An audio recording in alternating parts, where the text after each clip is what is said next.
अब बात करते हैं हम मैनेजमेंट की, यानी मेनोपॉज वाली पेशेंट को मैनेज कैसे किया जाएगा। सबसे पहले हम करेंगे पेशेंट की काउंसलिंग।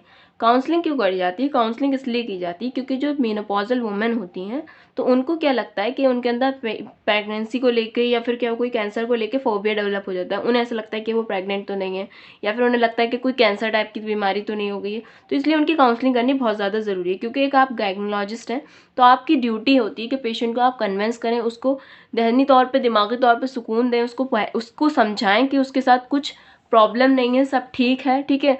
ये एक एज रिलेटेड डिजीज़ है और जो कि एक टाइम बाद नॉर्मल हो जाएगा सब कुछ। ये तो ये आपकी ड्यूटी है उसको समझाना, ठीक है। उस पेशेंट की काउंसलिंग के लिए आपको क्या करना है, कुछ थोड़े बहुत बेसिक इन्वेस्टिगेशन कराने हैं, अल्ट्रासाउंड कराने हैं, उसके अंदर आपको चेकआउट करना है कि कोई प्रॉब्लम तो नहीं है, ठीक है, और पेशेंट को समझाना है।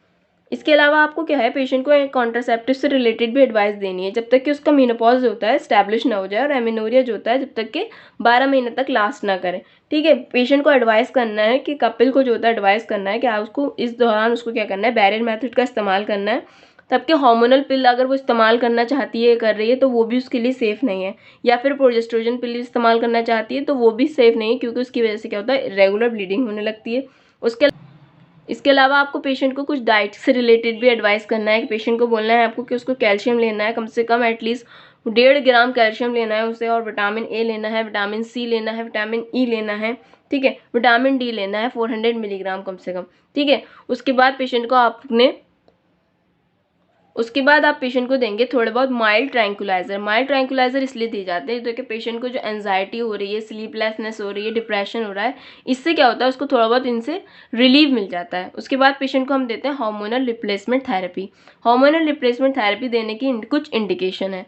क्या क्या इंडिकेशन है? हार्मोनल रिप्लेसमेंट थेरेपी दी जाती है उन्हीं पेशेंट के अंदर जो सिम्टोमेटिक होते हैं, यानी जिनके अंदर मेनोपॉजल सिम्टम प्रेजेंट होते हैं, या फिर कुछ हाई रिस्क केसेस होते हैं, जैसे कार्डियोवैस्कुलर डिजीज़ है किसी के अंदर, या ऑस्टियोपोरोसिस है, या फिर अल्जाइमर सिंड्रोम है, या कॉलोनिक कैंसर है, या फिर सर्जिकल ओफोरेक्टमी है इन पीरिमेनोपॉजल वुमेन के अंदर, या फिर जिन लोगों की डिमांड होती है कि उन्हें हार्मोनल रिप्लेसमेंट थेरेपी चाहिए तो उन लोगों के अंदर दिया जाता है। तो सवाल आपसे यहाँ से बनता है हार्मोनल रिप्लेसमेंट थेरेपी से कि what are the indication of hormonal replacement therapy.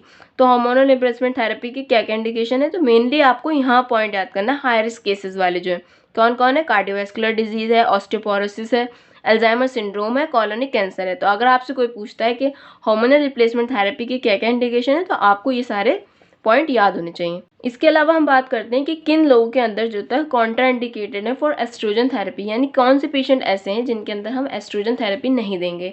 किन लोगों के अंदर एस्ट्रोजन थेरेपी नहीं दी जाती? जैसे किसी के अंदर ब्रेस्ट कैंसर है, या फिर यूटेराइन कैंसर है, या फैमिली हिस्ट्री है किसी भी तरीके की कैंसर की, या प्रीवियस हिस्ट्री है थ्रोम्बोएम्बोलिक एपिसोड की, या फिर लीवर या गॉल ब्लैडर कोई डिजीज़ है, तो उन लोगों के अंदर हम क्या होता है, एस्ट्रोजन थेरेपी नहीं देते।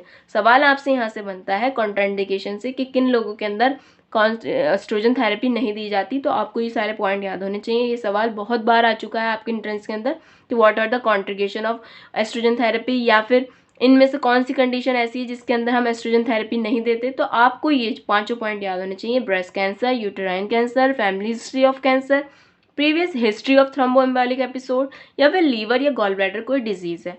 उसके अलावा एक पॉइंट है एस्ट्रोजन, प्रोजेस्टेरॉन, टिबोलोन एंड रिलैक्सीफैन क्या होती हैं, बेनिफिशियल होती हैं ऑस्टियोपोरोसिस। अगर यानी किसी को ऑस्टियोपोरोसिस हो रही है मेनोपॉजल एज के अंदर, उसके अंदर हम एस्ट्रोजन, प्रोजेस्टेरॉन, टिबोलोन और रिलैक्सीफैन को इस्तेमाल कर सकते हैं, क्योंकि ये फ़ायदेमंद है ऑस्टियोपोरोसिस के अंदर। उसके अलावा एक पॉइंट है एस्ट्रोजन और टिबोलोन जो होती हैं स्ट्रांगली कार्डियोप्रोटेक्टिव हैं मेनोपॉजल वुमेन, यानी मेनोपॉजल वुमेन के अंदर जो होता है मोस्टली जो स्ट्रांगली कार्डियोप्रोटेक्टिव ड्रग्स हैं वो कौन कौन सी हैं, एस्ट्रोजन एंड टिबोलोन। यानी मेनोपॉजल वुमेन के अंदर जो स्ट्रांगली कार्डियोप्रोटेक्टिव हार्मोन है वो कौन कौन से, एस्ट्रोजन और टिबोलोन। ये सवाल आपसे आ चुका है, पहले भी पूछा जा चुका है, ठीक है, आपको याद रखना है। अगर आपसे कोई सवाल पूछता है कि मेनोपॉजल वुमेन के अंदर कार्डियोप्रोटेक्टिव कौन कौन से स्ट्रांगली कार्डियोप्रोटेक्टिव हार्मोन्स हैं, तो आपको पता होना चाहिए एस्ट्रोजन एंड टिबोलोन।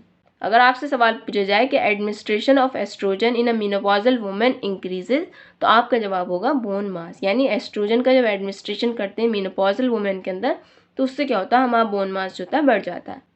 मेनोपॉज में दी जाती है एस्ट्रोजन थेरेपी, ठीक है। एस्ट्रोजन थेरेपी 2 तरीके से दी जाती है, शॉर्ट टर्म थेरेपी दी जाती है, लॉन्ग टर्म थेरेपी दी जाती है। तो शॉर्ट टर्म थेरेपी कब देते हैं? शॉर्ट टर्म थेरेपी देते हैं जब हॉट फ्लशेस होते हैं, नाइट स्वेट्स होते हैं, पाल्पिटेशन होता है, डिस्टर्ब स्लीप होती है, तो इसमें हम देते हैं शॉर्ट टर्म थेरेपी। ठीक है। उसमें क्या देते हैं हम, एस्ट्रोजन देते हैं। एस्ट्रोजन में क्या दे सकते हैं, ओरल प्रीमेरिन देते हैं। कितना देते हैं, 0.625 मिलीग्राम डेली दी जाती है। या फिर इथेनॉल एस्ट्राडियोल देते हैं, या फिर एवलॉन दे सकते हैं 1 to 2 मिलीग्राम।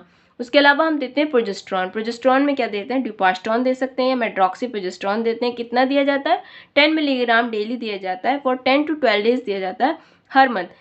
किस लिए दिया जाता है, प्रिवेंट करने के लिए एंडोमेट्रियल कार्सिनोमा को और एंडोमेट्रियल हाइपरप्लेजिया को। उसके अलावा हम दे सकते हैं इसके अंदर combine hormone therapy. Combine hormone therapy में क्या दिया जाता है, 2 milligram 17 beta estradiol and 1 milligram norethisterone acetate दिया जाता है कंबाइन हार्मोनल थेरेपी में। उसके अलावा हम देते हैं एस्ट्राडियोल बेस क्रीम, यानी एस्ट्रोजन वाली क्रीम दी जाती है। कितनी दी जाती है, 1 to 2 ग्राम दी जाती है। 10 to 12 डेज लगाई जाती है per month for about 3 to 6 month, यानी 1 से 2 ग्राम लगाई जाती है। एस्ट्रोजन वाली क्रीम कितने दिन तक लगाई जाती है, 10 से 12 दिन तक लगाई जाती है हर मंथ पे। कितने महीने तक लगाई जाती है, 3 to 6 मंथ तक लगाई जाती है। अगर आपसे सवाल पूछा जाए इस तरीके से, treatment of hypertensive menopausal women not responding to oestrogen, यानी कोई मीनोपॉजल वुमेन है जो हाइपरटेंसिव है, वो रेस्पॉन्ड नहीं कर रही है एस्ट्रोजन के लिए, तो उसको क्या देते हैं, तो आपका जवाब होगा क्लोनिडीन। ठीक है। उसके बाद एक क्वेश्चन इस तरीके से पूछा जा सकता है, urethral syndrome, dry vagina with dyspareunia and menopausal symptom require, यानी अगर कोई वुमेन है जिसके अंदर यूरेथ्रल सिंड्रोम है, ड्राई वजाइना है, डिस्पैरिनूरिया है, साथ में मेनोपॉजल सिम्टम है, तो उसके अंदर हम क्या देते हैं, शॉर्ट टर्म थेरेपी देते हैं, शॉर्ट टर्म एस्ट्रोजन थेरेपी। ठीक है। अब बात करते हैं हम long term therapy. Long term therapy में क्या जाता है, एस्ट्रोजन थेरेपी दी जाती है। ठीक है। ये बेनिफिशियल होती है ज़्यादातर किसके अंदर, ऑस्टियोपोरोसिस के अंदर, और रिड्यूस करने के लिए रिस्क को, जैसे कि किसी के अंदर कार्डियोवैस्कुलर डिजीज है, पोस्ट मेनोपॉजल वुमेन के अंदर, ये उनके अंदर दी जाती है। ठीक है। इसके अंदर हम कैसे दे सकते हैं long term therapy, oral route से दे सकते हैं। ओरल रूट में क्या दिया जाता है, एस्ट्राडियोल दिया जाता है। इसमें क्या करते हैं, ओरली एडमिनिस्टर करते हैं एस्ट्राडियोल को। इसमें क्या होता है, एक्सटेंसिव मेटाबॉलिज्म होता है जाके इंटेस्टीन के अंदर, फिर लीवर के अंदर। ठीक है। उसकी वजह से होता क्या है, सिर्फ 10% ही पेशेंट को जो होता है पहुंच पाता है सिस्टेमिक और सर्कुलेशन के अंदर।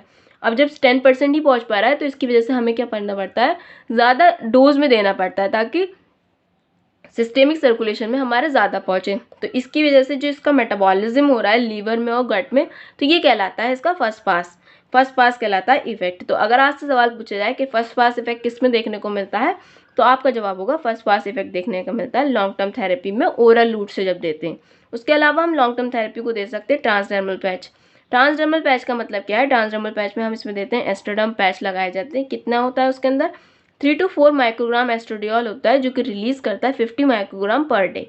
उसके अलावा हम वजाइनल क्रीम्स का इस्तेमाल कर सकते हैं। वजाइनल क्रीम्स क्या होती हैं, इसके अंदर एस्ट्राडियोल क्रीम होती है, जो कि यूज़ की जाती है यूरेथ्रल सिंड्रोम में, या फिर किसी को ड्राई वजाइना हो। कितना देते हैं, 1 to 2 मिलीग्राम। कितना देते हैं, या 1 to 2 ग्राम दी जाती है, अप्लाई की जाती है daily for few days, her month के अंदर अप्लाई की जाती है 3 to 6 मंथ तक के लिए। उसके अलावा हम लगा सकते हैं इम्प्लांट्स। इम्प्लांट में क्या होता है कि 25 से लेके 50 मिलीग्राम उसके अंदर एस्ट्राडियोल होता है, जो कि इफेक्टिव होता है फॉर 6 मंथ के लिए। ठीक है। ये तो हो गई इम्प्लांट, यानी लॉन्ग टर्म थेरेपी हम ओरल रूट से भी दे सकते हैं, ट्रांसडर्मल पैच भी दे सकते हैं, वैजाइनल क्रीम भी लगा सकते हैं, और इम्प्लांट भी इस्तेमाल कर सकते हैं। ओरल रूट के अंदर एक इंपॉर्टेंट बात मैंने आपको बताई, first pass effect. First pass effect क्या है, यानी ओरल रूट से जब हम दवा इस्तेमाल करते हैं, एस्ट्राडियोल देते हैं, तो इसके अंदर हमें ज़्यादा अमाउंट में देना पड़ता है, क्योंकि अगर हम ज़्यादा अमाउंट में नहीं देते तो सिर्फ 10% ही सिस्टेमिक सर्कुलेशन में पहुँचती है, क्योंकि उसका मेटाबॉलिज्म लीवर के अंदर और इंटेस्टीन के अंदर होता है। इसी को बोला जाता है फर्स्ट पास इफेक्ट। तो आपसे अगर पूछा जाए कि फर्स्ट पास इफेक्ट कब मिलता है, तो आपको बताना चाहिए कि लॉन्ग टर्म थेरेपी जब हम एस्ट्रोजन की देते हैं ओरल रूट से, तो उसके अंदर हमें फर्स्ट पास इफेक्ट देखने को मिलता है। आपसे अगर सवाल पूछा जाए कि लॉन्ग टर्म जो होता है hormonal therapy is protective against, जब लॉन्ग टर्म थेरेपी एस्ट्रोजन की देते हैं, हार्मोनल रिप्लेसमेंट थेरेपी देते हैं, तो वो किसके अंदर प्रोटेक्टिव होती है, किस किस के अंदर प्रोटेक्टिव होती है, ऑस्टियोपोरोसिस के अंदर, कार्डियोवैस्कुलर एक्सीडेंट के अंदर, स्ट्रोक्स, अल्जाइमर डिजीज और कोलोनिक कैंसर। इसके अलावा हम बात करते हैं risk of hormonal replacement therapy, यानी हार्मोनल रिप्लेसमेंट थेरेपी के लिए रिस्क किस किस चीज़ों के अंदर है, कौन सी कंडीशन ऐसी है जिसके अंदर जो होता है हार्मोनल रिप्लेसमेंट थेरेपी देना रिस्क है। किस किस के अंदर होती है, थ्रोम्बोएम्बोलिज्म होती है, एंडोमेट्रियल कैंसर है, if E2 is taken alone, breast cancer है, कोरोनरी हार्ट डिजीज। तो रिस्क फैक्टर जो होता है हार्मोनल रिप्लेसमेंट थेरेपी के, ये आपको पता होना चाहिए। ये आपसे पूछे जा चुके हैं कई बार, कि ये सवाल आपसे कितनी दफ़ा पूछ चुका है या आपके एंट्रेंस में आ चुका है। तो आपको risk factor hormonal replacement therapy के पता होने चाहिए। क्या क्या है, थ्रोम्बोएम्बोलिज्म है, एंडोमेट्रियल कैंसर है, ब्रेस्ट कैंसर है, और कोरोनरी कोई भी हार्ट डिजीज़ है। ठीक है। उसके अलावा इनसे रिस्क फैक्टर से रिलेटेड जो आपसे सवाल पूछा गया है एग्जाम में, वो उस तरीके से पूछा गया है, absolute contraindication for hormonal replacement therapy is, तो आपका जवाब होगा थ्रोम्बोसिस। उस टाइम उसमें जो राइट आंसर था वो थ्रोम्बोसिस था, लेकिन इनमें से कुछ भी हो सकता है। थ्रोम्बोसिस हो सकता है, एंडोमेट्रियल कैंसर हो सकता है, ब्रेस्ट कैंसर हो सकता है, कोई भी कोरोनरी हार्ट डिजीज हो सकती है। तो ठीक है, ये आपको याद होगा तो आप इसमें से अपना सही आंसर चुन सकते हैं। उसके बाद देते हैं इसके अंदर प्रोजेस्ट्रोजन। प्रोजेस्ट्रोजन क्या है? प्रोजेस्ट्रोजन का जो रोल है, क्या काम करता है प्रोजेस्ट्रोजन? प्रिवेंट करता है एंडोमेट्रियल हाइपरप्लेजिया को, कैंसर को। इंप्रूव करता है बोन मिनरल डेंसिटी को, प्रिवेंट करता है ब्रेस्ट कैंसर को। उसके अलावा क्या होता है? इम्प्लांट में भी replace oestrogen if oestrogen is contraindicated और सेंसिटिव। इम्प्लांट को क्या कर सकते हैं हम? रिप्लेस कर सकते हैं। अगर एस्ट्रोजन कॉन्ट्राइंडिकेटेड है या फिर सेंसिटिव है तो इसके अंदर हम क्या कर सकते हैं? प्रोजेस्ट्रोन दे सकते हैं, प्रोजेस्ट्रोजन दे सकते हैं।